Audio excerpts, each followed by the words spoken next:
вычурная крыш течет за горизонт.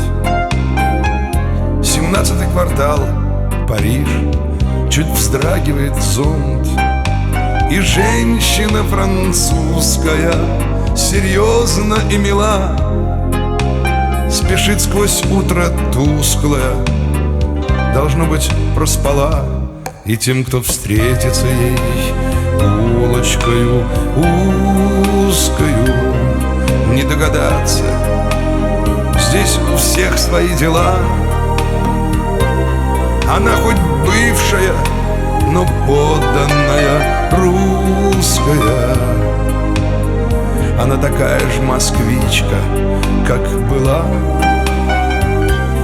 Она хоть бывшая, но подданная русская. Она такая же москвичка, как была. У бывшей русской подданной в квартире кавардак, а значит, что-то и в душе наверняка не так. Но как легки ее слова, и пусть неважно спит, ведь от столичной голова под утро не болит. И вспоминая сон про дворики арбатские, она как в реку погружается в дела. И несмотря на настроение дурацкое, она такая же москвичка, как была. И несмотря на настроение дурацкое, она такая же москвичка, как была.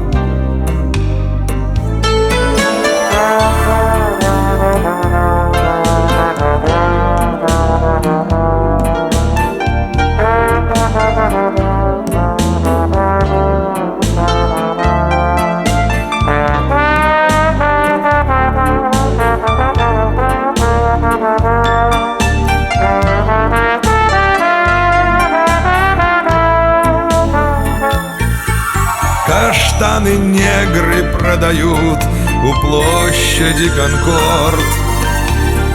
Французы, как обычно, пьют, и скоро Новый год. У них у каждого свое, и мечется душа. И Рождество опять вдвоем с подружкою из США заполнит праздничный Париж вино французское,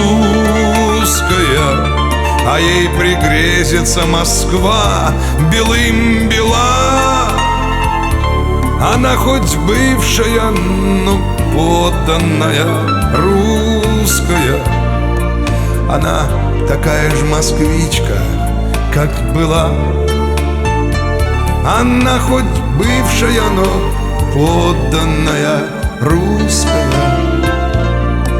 Она такая же москвичка, как была. Она такая же москвичка, как была.